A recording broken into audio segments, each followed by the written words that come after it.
teachers! I'm Mrs. Bolt. I'm Mrs. Edelbrock. I'm Mrs. Plotkin. I'm Mrs. Tolbert. And we are going to read Chapter 8 of The World According to Humphrey. Chapter 8, Tricks and Treats. Halloween, or Halloween, or Halloween. I wasn't sure what it was, but I was pretty sure I didn't like it. Especially on Monday night after Mrs. Brisbane turned out the lights. That's when those skeletons on the wall took an eerie glow. The bats hanging from the ceiling began to whirl and twirl, and the smile on that ghastly orange pumpkin face looked more like a wicked smirk. Weird, weird, weird.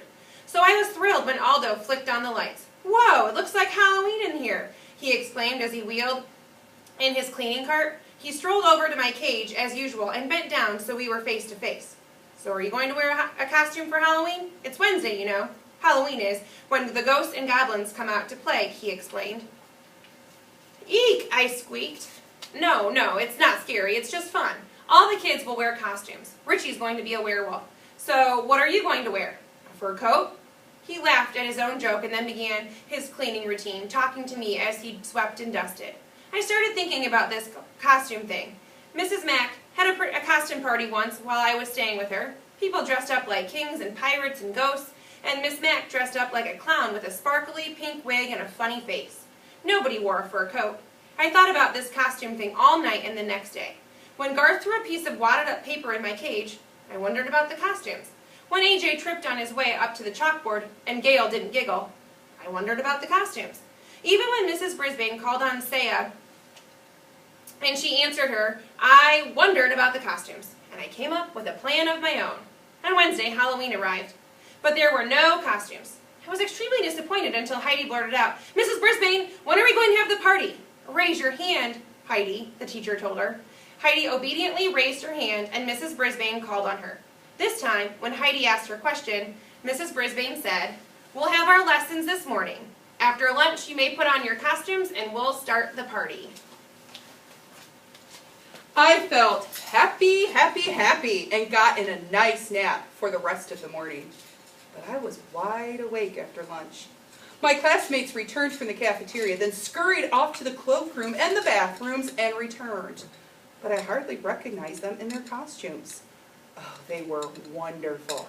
A dragon, 2 pirates, a princess, a ninja, 2 clowns, a ballerina, a bunny, a cat, thank goodness not a real one, a baseball player, a mad scientist, a skeleton, the Statue of Liberty, an angel, and a devil. The room mothers came to help with the party.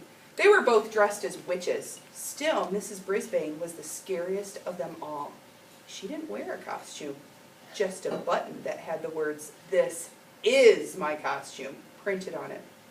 She gathered everyone in a circle, pushing all the tables back. Then she announced that the class would be having some treats. But in order to get them, they each had to do a trick, tell a joke, sing a song, or perform a trick for the rest of the class. Oh, I wish someone had told me.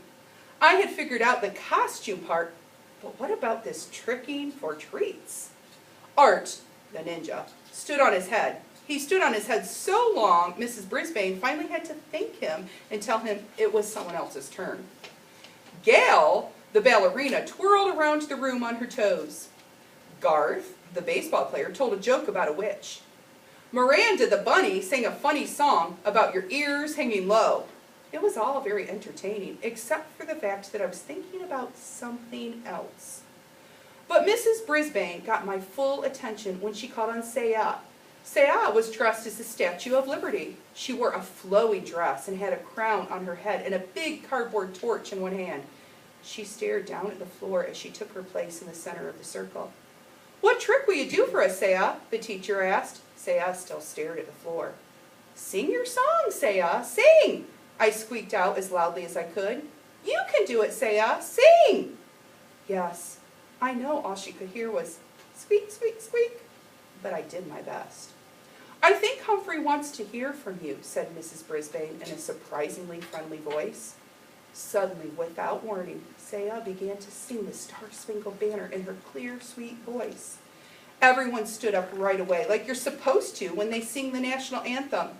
Mrs. Brisbane put her hand over her heart, and the other kids did too.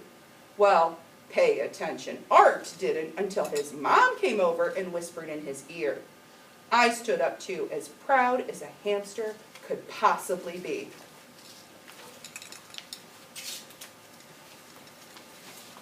When it was over, no one clapped or said a word.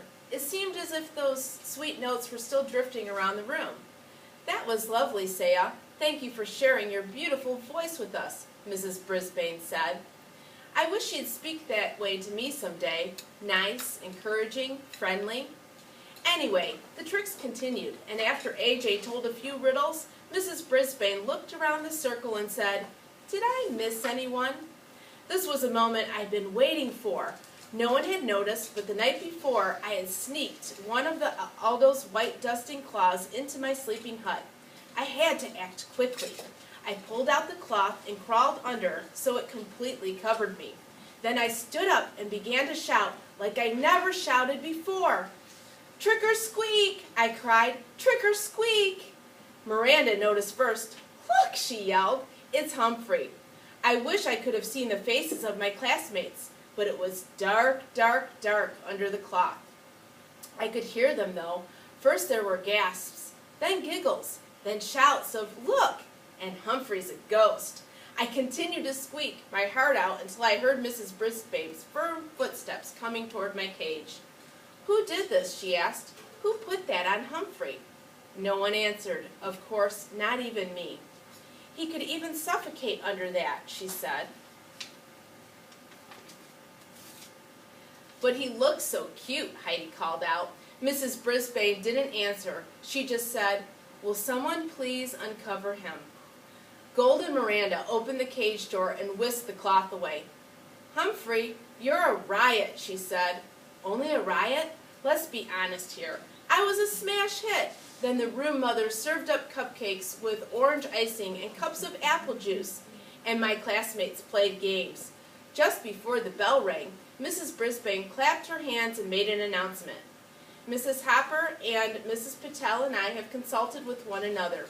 We have decided to give the prize for best trick to Saya Nasseri." Everyone clapped and cheered as Mrs. Brisbane handed Saya a blue ribbon. Saya looked over at me and smiled a beautiful smile. Mrs. Brisbane continued, "And we have decided to award the prize for best costume to Humphrey." She walked over to my cage and taped a big blue ribbon to it while my classmates cheered for me. "Thank you," I squeaked, but I'm not sure anyone could hear me over all the noise. "Thank you all." The bell rang and the room was soon empty, except for Mrs. Brisbane. As she gathered up her papers to take home, Mr. Morris came in. He was dressed in a cap and gown, like people wear when they are graduating. "Happy Halloween, Sue! Did you have a good party?" he asked.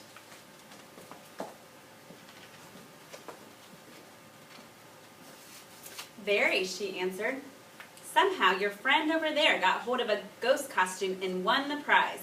See, I told you he'd add a lot to your classroom," he said with a smile. "He has livened things up," said Mrs. Brisbane. "Joy, joy, joy."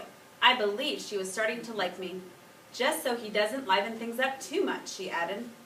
Poof! My hopes of winning over Mrs. Brisbane's heart crashed to the ground. Mr. Morales said his kids kept asking about me, and then he quickly left. Mrs. Brisbane headed out the door after him. There I was, all alone in room 26, with a bunch of half-torn bats and tattered skeletons hanging around me. As I waited for Aldo to arrive, I sat in the darkening room and pondered my job as a classroom pet. Had I really accomplished anything?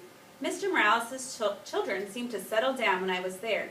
Saya's mother began to learn English, and Saya would probably never have sung in front of the class without my encouragement.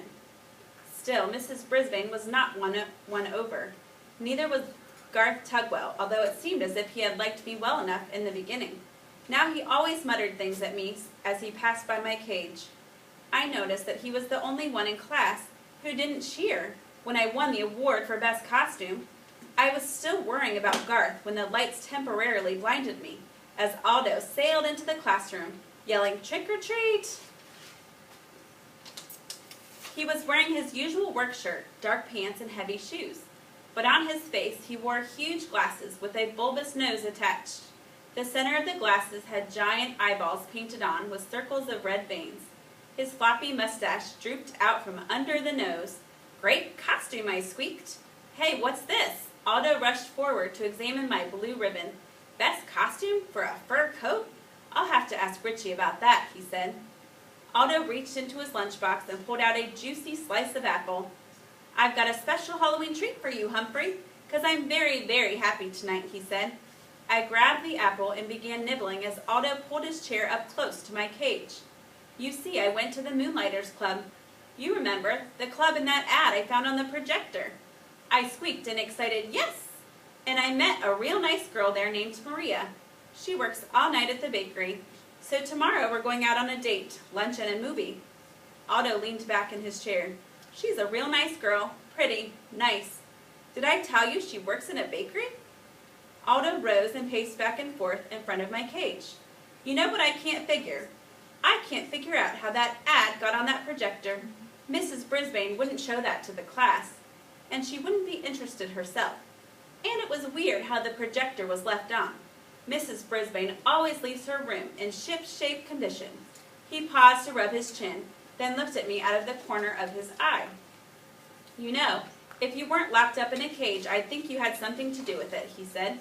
Then he laughed. "Well, whoever it was, I owe them a big thank you." "You're welcome," I squeaked. Too bad Aldo didn't understand me this time. Tip 8. Hamsters are most active during the evening.